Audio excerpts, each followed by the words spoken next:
SC సోదరులందరికీ మా మాలమాదిగ సోదరులందరికీ వినాయకుని తీసుకుపోయే హక్కు లేదంటే నెక్స్ట్ టైం నుంచి వినాయకుని పెట్టడం మానేస్తామని చెప్పి ఈ ప్రభుత్వానికి హెచ్చరిస్తూ ఉన్నాం. ఏమి మేమంతా చులకన కనబడుతూ ఉన్నామా? ఇక పోలీస్ స్టేషన్ పోయి మాకు రక్షణ కల్పించండి అని చెప్పేస్తే పట్టించుకోకపోతే ఏసీపీ గారు కృష్ణయ్య గారు మేమంతా మీకు ఎట్లా కనబడుతూ ఉన్నాం? పాపం సిఐ సైదిరెడ్డి గారు మరి పొద్దున పోలీస్ స్టేషన్ దగ్గర కూర్చొని ఉంటే పాపం ఆయన వచ్చి బతిమలాడి, సార్ మీకు ఎట్టి పరిస్థితుల్లో న్యాయం చేస్తాము, వారం 10 రోజులు మాకు నిద్ర లేవు, తప్పకుండా మీ అప్లికేషన్ తీసుకుంటామని చెప్పి పొద్దున ఆయన వచ్చి మమ్మల్ని మా దగ్గర ఓ దరఖాస్తు తీసుకున్నాడు పొద్దున వచ్చి. కాబట్టే ఇలా SC/ST కేసు పెట్టమని చెప్పినాం. మరి ఎఫ్ఐఆర్ కూడా ఇస్తా అని చెప్పినాడు. మరి ఎఫ్ఐఆర్ కూడా ఇప్పుడు తీసుకొని వస్తాం. మేము చెప్తా ఉన్నాం, దీనికి కారణం అంతా కూడా ఏసీపీ కృష్ణయ్య గారిని వెంటనే సస్పెండ్ చేయాలి. మరి లేకపోతే మా వాళ్ళందరికీ న్యాయం జరగకపోతే రాష్ట్రంలో ఉన్నటువంటి అన్ని మాల సంఘాలందరినీ కూడా సరూనర్ పోలీస్ స్టేషన్ ఎదురుగా ధర్నా నిర్వహిస్తాం. ఈ ప్రాంతంలో దళితుల శక్తి ఏందో, మాలల శక్తి ఏందో చూపిస్తామని చెప్పి నేను వాళ్ళకు హెచ్చరిస్తూ ఉన్నాను.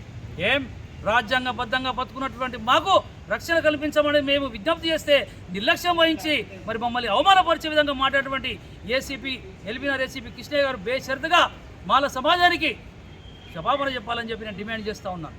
మరి ఇలా రఘువీరారెడ్డి గారు కానీ, విజయరెడ్డి గారు కానీ, అదేవిధంగా ప్రతీక్ గారు కానీ, వాళ్ళ అనుచరులను కానీ వెంటనే SC/ST కేసే కాదు 307 సెక్షన్ కింద వాళ్ళ మీద కేసులు పెట్టి చట్టపరంగా శిక్షించకపోతే పెద్ద ఎత్తున ఆందోళన కార్యక్రమాలు చేపడతాం.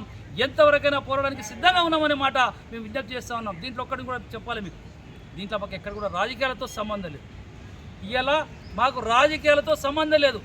మాకు మా వాళ్ళ మీద దాడులు చేసిన వారి మీద శిక్షించమని చెప్తున్నాం. కొంత మీడియాలో వస్తున్నది సుధీర్ రెడ్డి గారి అనుచరులు. మేము ఎప్పుడు కూడా సుధీర్ రెడ్డి గారి గురించి ఎప్పుడు కూడా తప్పు చెప్పలేదు. మాకు సుధీర్ రెడ్డి గారు అయినా ఒకటే, రేవంత్ రెడ్డి గారు అయినా ఒకటే, మళ్ళీ ఇంకోరైనా మాకు ఒకటే. కానీ మేము అన్యాయంగా ఎవరి మీద బదలాం చేయదలుచుకోలేదు.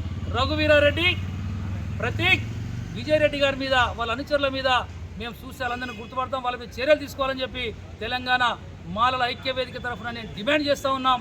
ఈ ప్రాంతంలో కనుక మాకు న్యాయం జరగకపోతే సరూనర్ పోలీస్ స్టేషన్ ఎదురుగా పెద్ద ఎత్తున వేలాది మంది దళిత సంఘాలతోని నిరాహార దీక్ష చేస్తామనే మాట ఈ సందర్భంగా ఈ ఏసీపీ గారికి హెచ్చరిక జారీ చేస్తూ మరి మాకు న్యాయం చేయమని చెప్పి రాష్ట్ర ప్రభుత్వాన్ని విజ్ఞప్తి చేస్తూ ఉన్నాం. మరొకసారి చెప్తా ఉన్నాం, ఇది సుధీర్ రెడ్డి గారికి సంబంధం లేని విషయం. సుధీర్ రెడ్డి అనుచరులు అంటున్నారు, ఎవరు అనుచరులు మేము చూడలే.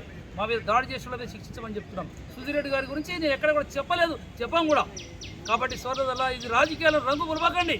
దళితుల మీద దాడి చేసిన వాళ్ళను శిక్షించమని చెప్పి మేము కోరుతా ఉన్నాం. ధన్యవాదాలు. జై భీమ్.